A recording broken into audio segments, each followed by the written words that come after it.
Welcome back to BioInsights. Today we have back Dr. Juris with us. Last time we talked about aging and longevity, and we talked about this topic that came up that we literally put a pin in it because if we started talking about it, it would have been a 3 hour event, to be quite honest. So today we're going to be talking about this concept, a fundamental concept that you constantly hear, movement efficiency. And I'm going to start with uh, what's kind of bothered me is how we've defined it first and what it implies. Um, Minimal energy expenditure for maximum output. It's a broad definition, right? That's one way to Um, put it. Yeah. yeah, but in human movement, is that always the goal? So, like, should a sprinter move efficiently or powerfully? Should an older adult optimize efficiency or capacity or preservation? So, to help us talk about this subject and in continuation of what we did last, Dr. Paul Juris, welcome back. Thanks, Marcelo. Yeah, this is a great topic, and by the way, I'm so pleased to be able to do this with you, and hopefully we continue this process because I think some of these topics, concepts are really worth getting out and getting people aware of. Efficiency. There's a book called The Efficiency of Human Movement, right? Brower and Zernike. This book goes back to the 70s, 60s maybe. And it's a topic that in human movement science, we're all very familiar with it. Basically, from a human movement science perspective, when we say that someone's moving efficiently, they're moving smooth, fluidly, with an economy of effort in order to achieve a goal, right? So smooth, fluid movement is great, but if you're not doing what you want to be doing, well, then you're just moving efficiently, aimlessly, right? So the whole idea is that we're trying to achieve a movement goal, and we're doing that with this sense of smoothness, economy of effort, right? No wasted energy, and accomplishing what we want to accomplish. So that's kind of the definition that I would apply. Just briefly, if I could. So, I worked in the NBA, and I was working with the Dallas Mavericks, and I won't name players, but there was a player that I was working with, and he had a knee injury, and I was working with him to get him back on the floor. And they were running drills one day, and the coaches came up to me and they said, "What the heck is wrong with your guy? I mean, look at him. He's lazy. He's not trying. There's no effort. He's not doing anything."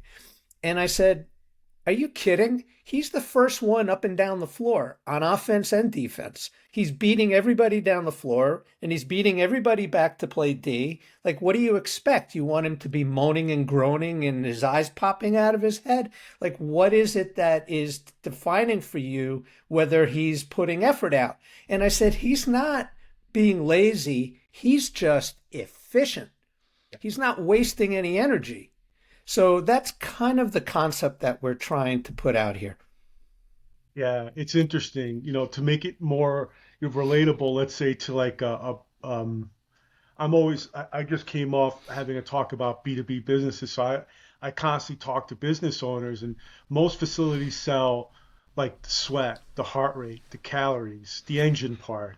But Right. the problem is like to have a great engine, and what's the why the problem is having a great engine on a leaky chassis really doesn't scale, right? It breaks down, That's right. So that's something that I think uh, we need to address because that's how you lose members, you know. So what based on that, like, is what's the real limiter? Is it the facility? Is it the engine? Is it the chassis? Like, what is that limiting factor? I mean, there's always or there's likely to be something in the system that is not working effectively, right? So that breaks down efficiency, whether it's muscle, joint, from a structural perspective. And then there's also the neural component, right? So what are we doing with motor control strategy that is affecting efficient movement? And then I think probably the most significant piece is not necessarily our internal structure and systems, but what is being handed to us by an external source. And what I mean by that is very simply, what are we being told to do? And what kind of instruction are we getting? What kind of information are we getting from coaches, from trainers? When you're working with a personal trainer and they're telling you to do something, that information coming into the system is affecting our efficiency. And so, I started to really focus on this years ago when I was looking at how people were informed about doing specific exercises, for example. And I'm thinking, wait a minute, that doesn't make any sense. Or when we're told to focus on contracting muscles, tighten this, keep this tight. That kind of information absolutely affects our ability to move efficiently. And that's something we need to tackle. Yeah. Keeping your core tight, one of your favorite topics. Oh my God. I was working in the golf industry. I was working with the PGA, and all I heard from people, especially in golf, is like Yes. tighten your core. And I'm thinking, how the heck can someone make a golf swing when they're trying to tighten their abdominal muscles? Like, how does that work? So, yeah, I mean, it's like, wait a minute, that's not helping us move. That's Wow. actually Yeah. inhibiting our ability to move. But it took 10 years for everyone to stop doing that. Well, it always takes 10 years for people to come around to something, right? You put something out there and if people look at you like you're green, and then Yeah. eventually they come around to that way of thinking. Yeah, I mean, I was talking to a cycling coach and he's saying, okay, when you get on your bike, I want you to really contract your abdominals. And I'm thinking, what for? Like, I'm on a bike, my arms are on the handlebars. The force of gravity is pulling my trunk down toward the ground. So why am I contracting my abdominals, which will only further pull me down toward the ground? I should be contracting my back muscles and back extensors in order to maintain a posture over the bike. So why am I contracting my abdominal muscles? And it just goes on and on and on, like tighten this, tighten that. I'm like, what for? Yeah. And now I think we're kind of getting out of phase of conditioning builds results, like if that's what we've been taught, zone two training, interval training, hit training. The intensity needs to be dialed in, and then, we've, I've, historically, we've argued the same thing. It's only half the equation. There Right. has to be, movement quality, how do you explain that though to an owner and a coach in practical terms? Because it's two different conversations. With an owner, it's going to make me money. It's brutally honest. People go, it, they're there to try to give you a facility, an environment, a community to give you the ability to change your body, and the staff there should allow should be allowed for creativity. I feel like today it's been a struggle because it's hard to make a career path out of it. Typically, people start there, which is not a bad thing, but it's not like a forever thing. And some people have made it that way. I know many people that still are. That when I started, you know, I'm I'm amazed by it because it's not an easy job. You know, but from practical terms, how do we like? I think apps today have been trying to help in movement efficiency. I think unfortunately, there's been wrong educators that have been given the opportunity to implement systems that are subjective as opposed to objective. What would you recommend from a movement efficiency, something practical that someone could do? Or should we just keep it simple and say, video yourself and because I just got done with talking to the CEO, former CEO and owner of Dartfish. Hmm. Uh, no one videos. So how do we do this? How do we explain it, and how do we give them an example? That's a really good question. First of all, there's so many different ways of looking at this, right? If and we could talk about the sort of the dichotomy, right? Or when do I want to be efficient and when do I actually want to be inefficient, right? So if all I care about is burning calories, then I don't want to be efficient because efficiency means I'm using less energy. So if I'm trying to lose weight and burn calories, then I want to be as inefficient as possible, and that will help me to burn as many but there's a caveat there. It's like as long as I'm not doing anything that's potentially harmful. So here's the other part of this discussion. When we're moving inefficiently, we're basically fighting ourselves, right? When we're moving inefficiently, we're using a lot of muscle energy that we don't need to be using, and then the body has to fight against that process. All right, I'll talk about EMG in a second. So put a pin in EMG because I think it's worth it to kind of get at that. And I'll get to answer your question in a second. So what we really want to do is we want to, if we're moving efficiently in order to get stronger and achieve a movement goal, and that's really what we want to do, then the first place to start is understanding the biomechanics of movement, right? So forget all the neuromotor stuff for a minute. What do we need to do biomechanically in order to move efficiently? Now, that's not something you're going to get from watching video. You can use video to observe someone's movement solution, right? So when you give someone a movement problem, what you're seeing on video is their solution to that problem. Now, you can look at video and say, all right, does that look efficient? I'm not sure how you do that from casual observation. You can't measure the forces being created, right? Because you don't have a force plate in video. So you can sort of get a guess of what somebody's doing. I think the best way to do it, though, is to go through a practical exercise and ask yourself, what feels more efficient? What feels like you're able to move effectively, produce force effectively without struggling? And that's sort of a, trial and error type of a process. And the best example for doing that, I think, is lunges.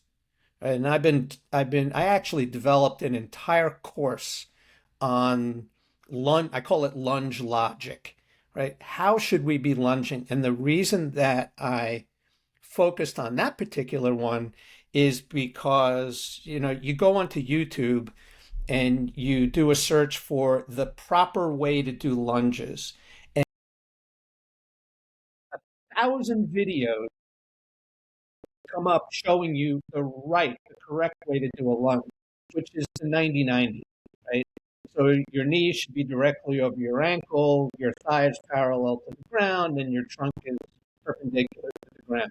And everybody says, this is how you have to do a lunge. And frankly, it is the most inefficient and ineffective way to do a lunge that you could possibly think of. So I started with that, and then I actually ran courses putting people through various types of lunges for them to understand which is the best way to do this so that I can develop strength and feel like I'm moving effectively.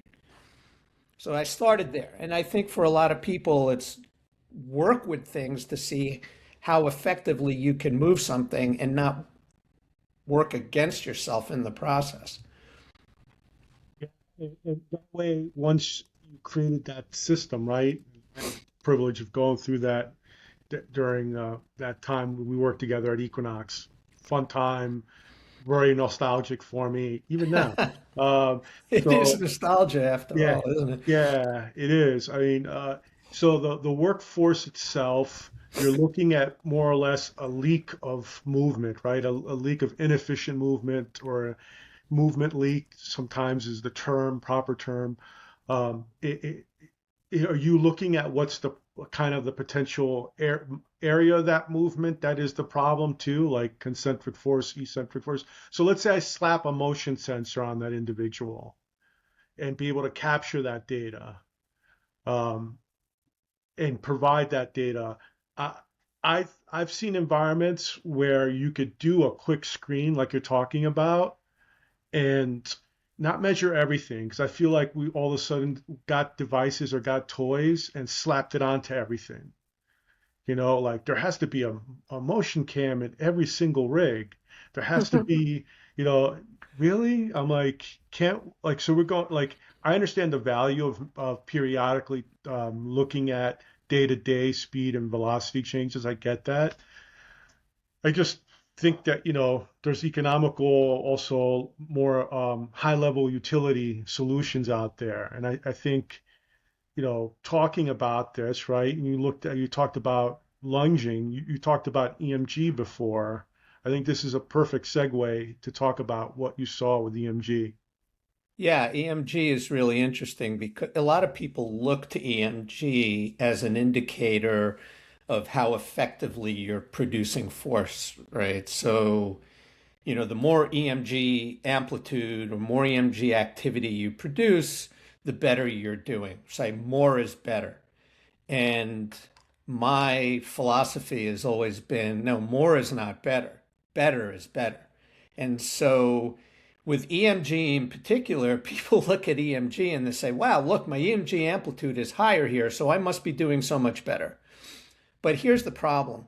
EMG amplitude could go up for any number of reasons. For example, fatigue, right? As you're fatiguing, your EMG amplitude increases because the system has to drive the muscles harder and harder and harder, despite the fact that their ability to generate force is going down.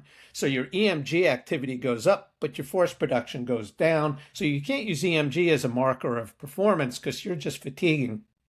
But More, if you had force and EMG and speed, could you do that? sure. But then what you're doing is you're correlating the change in EMG with the change in force output and velocity, right? So, but the point is, you can't look at the EMG signal and say, well, the EMG amplitude's going up, so everything's cool. No, you're fatiguing, like things are getting worse, not better. But more specific to efficiency, another thing that can cause an EMG amplitude to go up is antagonistic co-contraction, right? So if I just do a biceps curl, if my biceps are firing, but my triceps are also firing, now my biceps are working against my triceps while I'm trying to flex my elbow. So what's going to happen? The system's going to try to drive the agonist more, which means EMG amplitude in the biceps is going to increase, but it's not an indication of improved performance or efficiency. It's actually an indication of inefficiency because it's working harder against something that's opposing it.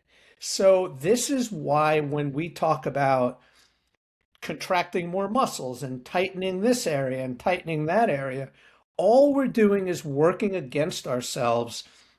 And the agonist musculature, that musculature which is responsible for producing the movement, is being overworked because it's being opposed by all these other muscle groups that are tightening, which you don't need to be doing. And so you see an increase in EMG, which is not good in this case. Is correlation equal causation, though?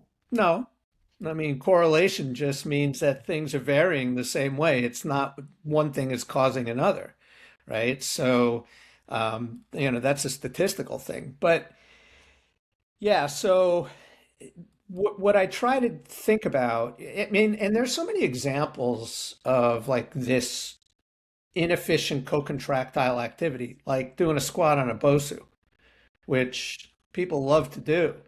But it is, all you're doing is co-contracting everywhere while you're doing it, right? So you're on a labile surface, you're on an unstable surface. So what does the system have to do to produce stability when you're in an unstable environment? It just tightens up all the muscles around all the joints. So now it's doing that in order to try to stabilize you, but at the same time, you're trying to do a squat. So you're trying to stabilize the joint systems, but move the joint systems simultaneously. How do you do that? And what happens is you end up fighting yourself, which is why people are wobbling all over the place. It's not because they're imbalanced and unstable. It's because they're in an environment which is diametrically opposing. You're trying to move and stabilize at the same time. You can't do it. So consequently, when you look at force production on a BOSU, you lose 70% of your force output. So what good is that? Yeah, it's basically who is firing, when is it firing, and how much is it necessary. So there's a sequence to that. That's why when we look at movement, we say kinetic chain. Um, and you bring up like inefficient, like an example is, like let's say a strong client, but their feet are beat up. Um, it's timing, it's the timing and the sequence of movement. It's not just the horsepower. That's It, right. yeah. And that's an example, like if their feet are beat up, that's leaking, right? So I mean, I'm a classic example. I've had 3 knee surgeries on my left knee, right? So I mean, I have hardware in my left knee. And I just went skiing in Colorado. By the way, I trained for months to go How'd you skiing do? in Colorado. And when I got out there, like it didn't matter. Like there's no substitute for skiing at 12,000 feet of altitude. I mean, I'm Oh, sorry, but yeah, but my knee is, it's I don't produce as much force out of my left leg because my left knee is so beat up, and leaking force production on that side makes me inefficient, right? And so you have to address that as an isolated thing, right? That's not part of a systemic training model. That is a very focused, isolated training program to overcome whatever deficits I have in the left knee. and those deficits, are they typically more eccentric, you feel? Totally. I mean, well, being able to produce force concentrically is one thing, but most of the issues, especially around knees and ACLs and things like that, it's force absorption is really the critical factor. I did a study when I was at Beth Israel Medical Center. We were looking at functional performance post ACL reconstruction and rehabilitation. And we developed a model that compared force production to force absorption. And because no one at that time had done that, like everybody was looking at just hopping distances and things Yeah. like that.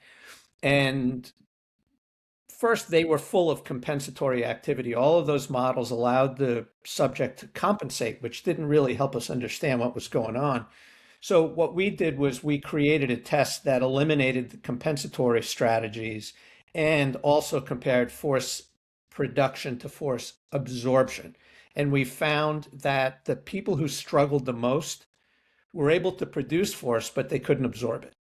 So, force absorption, eccentric activity is critical to effective motion control and especially the health of a knee joint. So, focusing on deceleration is really important. So you basically looked at uh, kind of the global tension is an expense of everything. So you're looking at where that leaks, where the compensation is, and then but keeping free movement and be able to uh, objectively measure that. How were you looking? So how would you objectively measure that by eliminating that compensatory action? Were you looking still at distance? Were you looking at ground force production? Um, what would help identify that? So, it was a distance test. We called it the hop and stop test. It was published in the Journal of Orthopedic and Sports Physical Therapy. And it's a distance test, but what you do is you constrain the person so that they can't fling their arms, they can't swing their legs, they can't throw their trunk into it. They really just have to use the leg to project themselves over a horizontal distance. And so the maximum force output would be how far can you hop? Now you could measure the force being applied into the ground, but there, back to correlation, there's a direct correlation between how much force you generate. Of course, you need to apply that force in the right direction. So that is a key biomechanical construct. And then how far can you go? And then that's the force production side. The force absorption side is, so that was done with a hop, by the way. You're hopping one leg, landing on the same leg. The force absorption side is a leap, meaning you take off from one leg and you land on the opposite leg. That's a leap. So you're basically taking off, let's say, from the left and you're landing on the right. And it's how far can you go and stick the landing, not just land and fall over, but actually stick it. So think of a gymnast doing some type of an aerial maneuver and having to stick the landing on at the end of it. That's what we ask them to do, which is a force absorption issue. Can you explain foot action as far as when you're landing in absorption as well as when you're producing force? So what you're actually doing at the foot in order to do it. So when you're taking off, it's very much like any type of a jump, right? So the sequence of events is going to be hip extension, knee extension, plantar flexion. So you're on a flat foot and then you go through that sequence and then you're applying force off the ground. When you're landing, this is actually really interesting. I'm glad you pointed that out. Um, if you land, you can't land on your heel, right? I mean, if you land on your heel, that's going to be a major jolt to the system. And the knee. Yeah, and the knee, yeah. I mean, that's not going to feel very good. If you hit your heel first, the shock wave coming back through you is not going to be pleasant. So what you want to do, but if you land on the too much on the ball of your foot, then you're going to end up continuing to go forward. It doesn't arrest your forward motion. So what you really need to do is land almost on a flat foot, maybe slightly on the ball of your foot first, but then get down to a flat foot as quickly as you can so that your body can absorb the rest of that movement. Otherwise, you don't have a platform, right? You need a solid base there. So you got to get the foot flat as quickly as possible, and then you can do your force absorption or increase time and distance. But the idea is you have to do it really, really quickly. And so when you're forced to do it very quickly, if you can't because the distance is so good, you have to keep backing off the distance. So you end up with a shorter and shorter and shorter leap. And that distance is indicative of how effectively you can absorb force. And that's what we measured, and we came up with a whole suite of metrics around that, which are used today. I mean, I know that there are people in the NFL, they're friends of mine that are still using that test to measure the performance characteristics of their athletes. It's simple protocol too. It's a great it's great for baselining, and if a person does get hurt, to return to play protocol, return to life protocol as well. Mhm. And I feel like that I feel like I haven't seen gyms yet hit this or deliver this in a meaningful way. And I started off our discussion here talking about kind of not bashing conditioning, but I feel like this is appropriate to bring it back. Um, I think this is where we could talk about um, tolerance work in this, right? Like metabolic systems are not a waste. This is where you can develop some endurance or some stamina in this. Uh, but you also want to look at not fatiguing the mechanics so it falls apart. What are some recommendations around that you can talk about?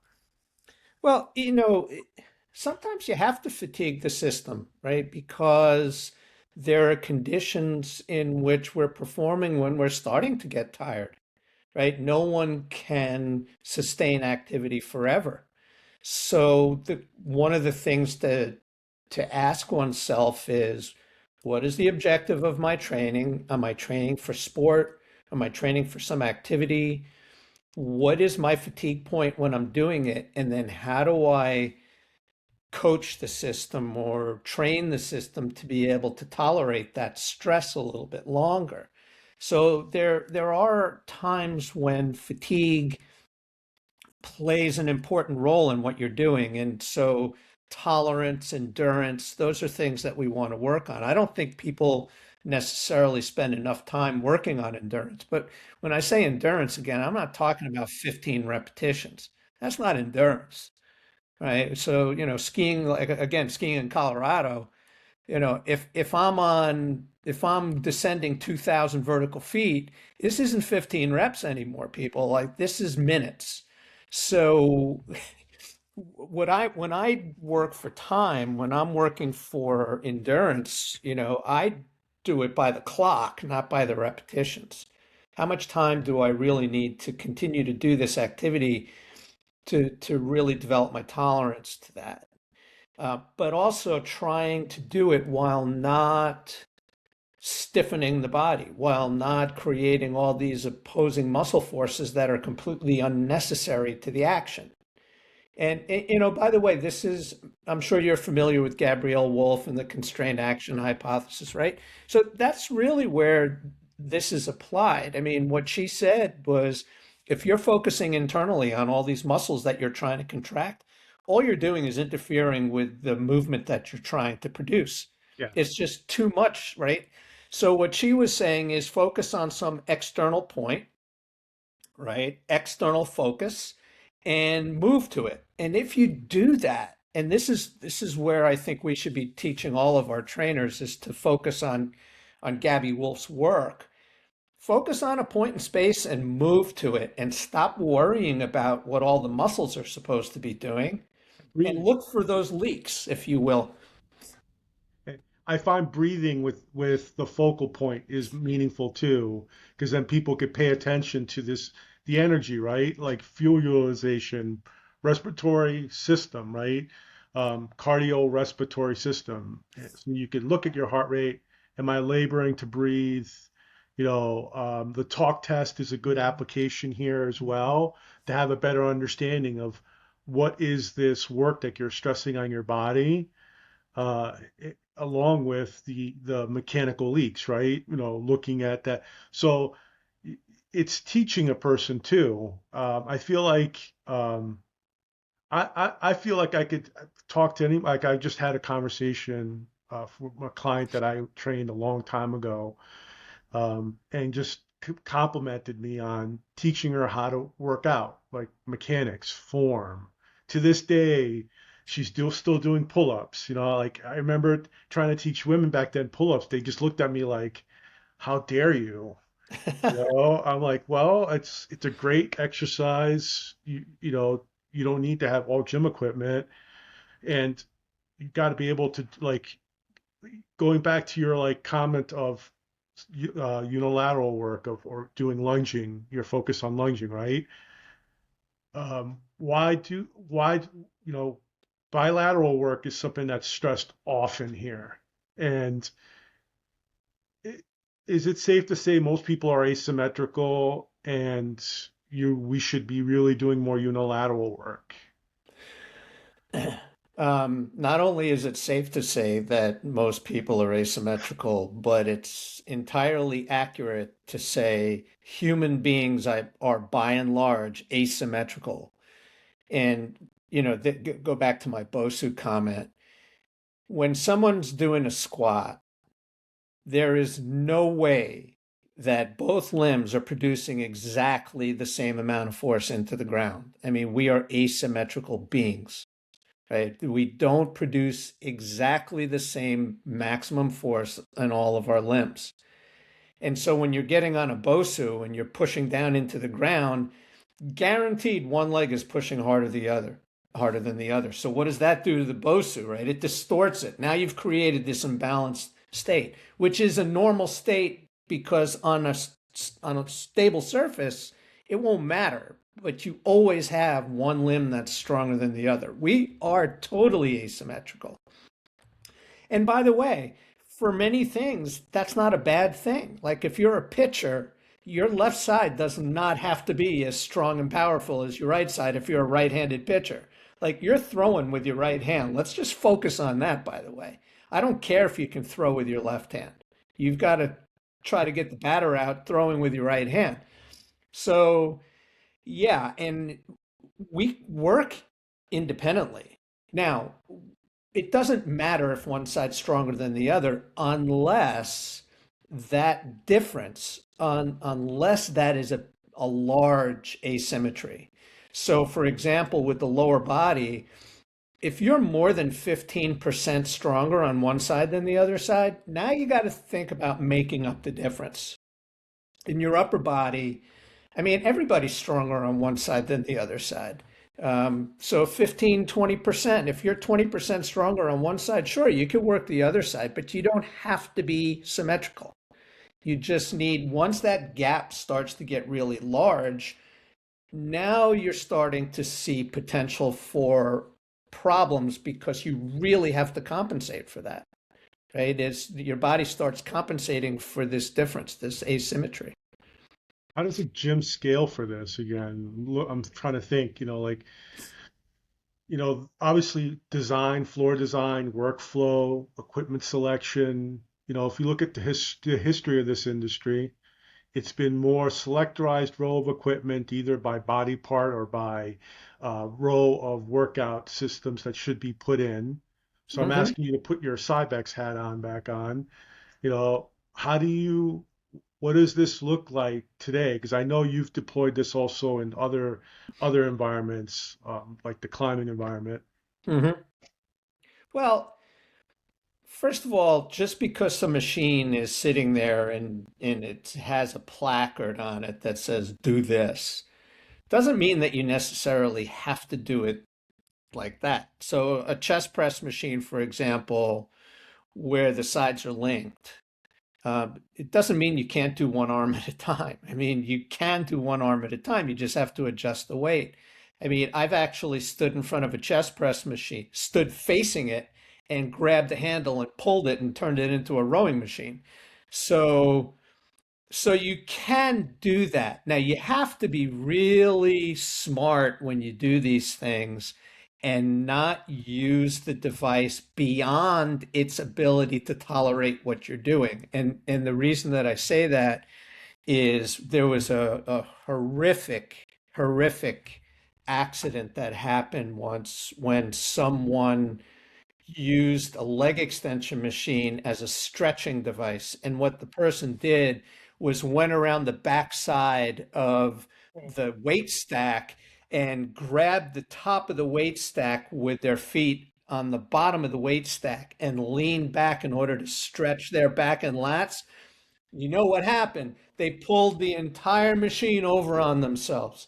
And it was, no, it was really, really bad. And here's something else. So this was in a physical therapy environment, and there was a cabinet behind them. And so when they came back, their head hit the top of the cabinet. The machine came down on top of them Wow. and broke their neck and became a quadriplegic. So we can't. So the story is, and this is horrendous. It's really horrible that this would happen to anybody.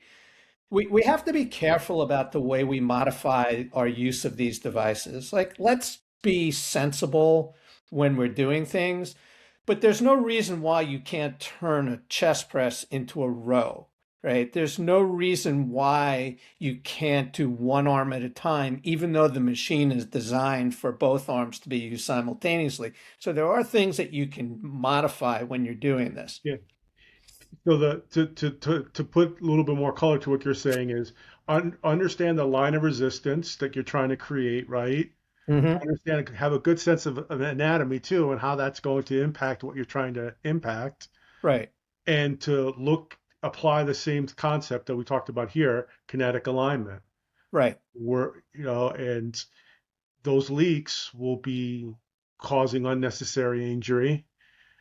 So, it's really that. But like, my point is, I feel like the gym floor, like historically, you explained it to us at the FTI, complexity and stability on an X and Y axis, and how hmm, you scale movements, and then how we then kind of, a leg extension is very stable, very not complex. So it's farthest to the left, you know, right. power clean, farthest to the right. It's like the other side of the whole. So, but how you program it, but the floor layout is never really been laid out that way. No, I mean, traditionally gyms are laid out by grouping certain modalities and placing them in areas where there's traffic flow, right? So there's the cardio area, there's the selectorized area, there's the free weight area. And of course, now with the advent of all the functional training solutions, we may have a turf zone, we may have a sled training area, we'll have rebounding, medicine ball rebounding areas. Like we have all of these things that accommodate these other tools. Look, at the end of the day, what a gym operator puts on the floor is simply a tool, right? That's all they are. They're just tools. The key is understanding what to do with them. So it's not so much a question of what should we have on the floor. I mean, a lot of it is just trend, fad, entertainment, what people are engaged with. We need to have that because it attracts members and we want to be able to hold on to those members. But therein lies the issue. We need to hold on to members. We need to fight off attrition, right? We need to make sure that we have a good lifetime value of people coming through here. So that's not a question of what tools you offer. That's a question of what you do with them, right? So you can have all the tools you want in your toolkit, but if you don't know what to do with them or how to work them or how to make them work effectively, then you have a problem. And just to go back to something like you were mentioning the video and looking at models, one of the concerns that I have whenever anyone is presenting a movement model is who is that model for? Who is that model based on? Okay. And so I pick on certain assessments. And, there's one assessment where you have to put a rod, a pole on your back and do a lunge with a broomstick on your back. And I'm like, what kind of model is that? Like, who is actually really engaging with that model and who is it for? And you're telling me that if all the people in the world fail to do that model properly, then they're all at fault, or maybe the problem's with the model. So the It's degrees of challenge, freedom for a reason, right? yeah, yeah. I mean, you're basically putting someone in the most biomechanically inefficient position humanly possible, and then asking them to perform an effective motion. Yeah. Like, how does that work? Let, So let it's me put this joint in this position. Don't move it. Let me put it in this position. And if and you don't don't move have, it, and then move effectively. yeah, By the way, do it while you're standing on a 2x4. Like, wait a minute. So the models that some of the, even if it's a software system or if it's AI or if it's some other type of coaching app, you're looking at somebody performing something and you're saying, okay, this is how we want you to do it. Well, why? And this gets back to lunges and my comment about the 90-90. If you look at most instructional aids, I mean, today people are starting to realize you don't have to do that anymore. But for such a long time, you had to hold that position. And not only is it inefficient, so if you watch somebody doing a lunge that way, what you'll notice, and this you can notice with casual observation, is when they start to push back, so they're lunging forward, and when they start to push back to the standing position, virtually all their weight ends up on their back foot. And that's really inefficient. It means their center of gravity is not moving up and back to the starting position. It's moving down and back, which then requires the back leg to kind of pull the person back up to the starting position. That is a really inefficient way of moving when in fact you're trying to strengthen the front leg. And by the way, just parenthetically, my colleague Corey Hoffman and I, when we were at Cybex, we actually did a research study comparing front knee biomechanics to rear knee biomechanics when you do these different positions. And we were focusing on patellofemoral stress. So how much force is driving the patella down onto the joint space. And when you do that 90-90 position, the patellofemoral impulse on the rear knee is 80%, 87% higher than the patellofemoral impulse on the front knee. So when you do that 90-90, you're actually way overloading the back knee. And nobody ever thinks about that. Everybody's focused on like what's going on with my front knee. Forget the front knee. The back knee is getting abused when you do that. Yeah. So you're much better off allowing your knee to go forward of the toe and getting your center of mass aligned over your front leg, and then you can move efficiently through space. So then what would be optimal range of knee flexion and extension? And is the limiting factor your feet or your toes? So the toes may have a little bit an effect. Look, anytime you have a limitation in that chain, you're going to have to sorry, you're going to have to compensate for that limitation. But what I try to get people to focus on is not so much where is my knee, where is my ankle, where is my back, but where is my center of mass?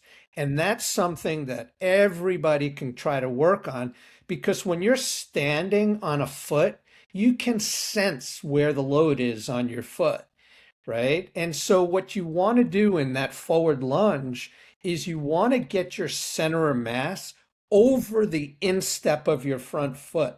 So you've got to push your body forward, you've got to lean forward in order to get your center of mass right over that point.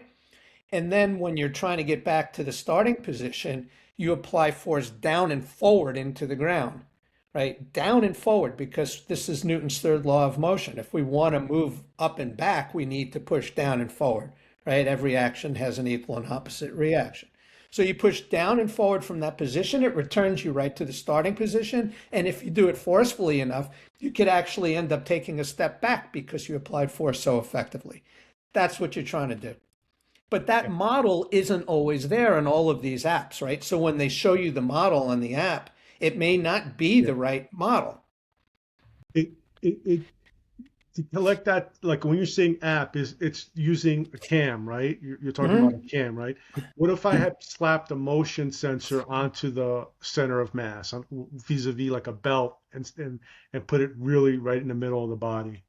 So if you can do that, that would be great, right? If you could see the path of the center of mass while you're moving, that's great. And if you had, look, if you had an Araxon system and you could put multiple sensors all over the body, that, yeah, sure. If you have lots of money and you want to do that. I love that system, by the way. Oh That's yeah, that's I've not a worked with plug for Naraxon, by the way. I just love no, that I've system. worked with them. They're the premier research go-to group in my opinion. There's a couple of other ones, BioPack, ADI instruments, but the community that will use it are researchers and Yeah, and teachers, like and like graduate students that want to do a capstone study. right. Um, those are things that are really cool. I mean, I think to kind of put this all together, how when so I think there's a lot more here that we can talk about. One, I would love to just talk about that lunge concept a little bit more in detail. But how does taking the concept of assessment, people should be assessing, right? We talked about this in the last time. People are scared of not making or seeing test or retesting. I think it's also an infrastructure problem. I Hmm. think that's why we're seeing the rise of boutiques. That's why we're seeing uh, a lot of red ocean type of activity where companies are struggling because from a development standpoint, they've built something that's a square, but there's a round hole right there, and they're trying to force the business outcome. I just feel like what we're talking about and what we advocate is have an evidence-based approach. Understand that not everything is proven, right? Well, How, very few things are proven, right? yeah, Science doesn't, only math can prove something. Science doesn't prove anything. So it just shows that, something occurs with a less than 5% probability that it was random. the math is wrong for me every month. I would like a couple more zeros.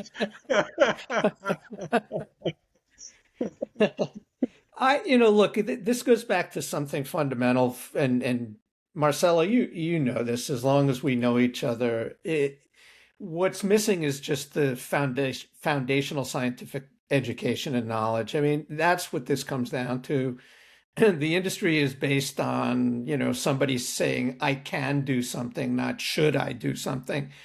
And we are given to these trends and fads and models. And, when you have a model that says, here's a movement, everybody must do this movement, and I'm going to rate you on how well you do this movement, I look at that and say it's complete, utter nonsense.